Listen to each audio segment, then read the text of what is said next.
Bonjour, voilà une nouvelle mise à jour du simulateur PDP-8P. Vous voyez sur l'écran, jusqu'après le démarrage, il n'y a pas beaucoup de différences.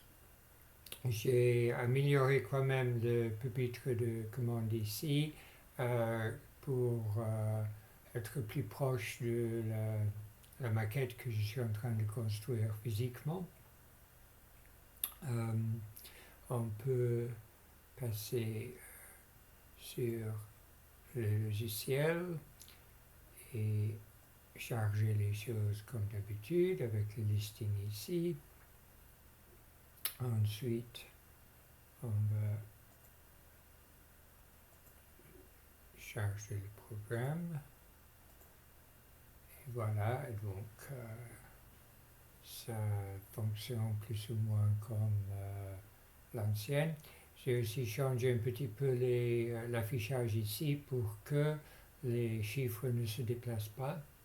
Ils sont toujours au même endroit. Il y a une date de sortie ici pour savoir si on a bien le tout dernier version. Le console a été amélioré aussi. Pour le montre, on va arrêter. On va prendre focal et faire la même chose. Et je ne sais pas si ça enregistre ou non, mais il y a maintenant un son pour chaque caractère, donc je peux fléter.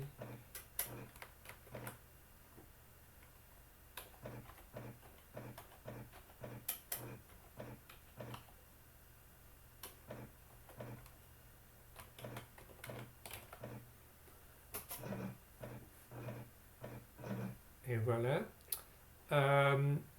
L'affichage est plus proche d'un télétype et l'entrée est toujours en majuscule. Comme ça, on a moins de problèmes avec le logiciel PDP-8 qui a tourné largement en majuscule. Et comme Philippe Desnoël a évoqué l'autre jour, on peut maintenant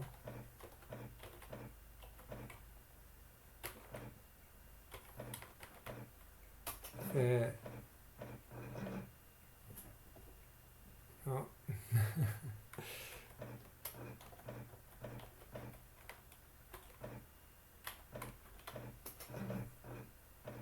Voilà, donc avec le bon commande, le racine carrée de 2 s'affiche correctement. Donc le problème de chargement au départ où le chargement n'a pas s'effectué pas correctement est complètement résolu. Je suis en train de généraliser tout le chargement du code pour pouvoir charger des autres entrées-sorties, comme le console, comme les disques, etc. J'ai aussi implémenté un système de thèmes. Donc pour le moment, ça se fait ici et je peux par exemple utiliser un thème basique. Donc si je fais ça et voilà. Donc ça c'est le thème basique. L'original un petit peu. Et j'ai aussi un thème moderne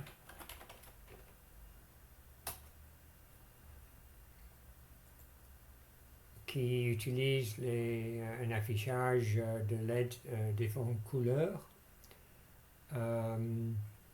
Le thème d'origine, c'est le thème basique, classique. Pardon.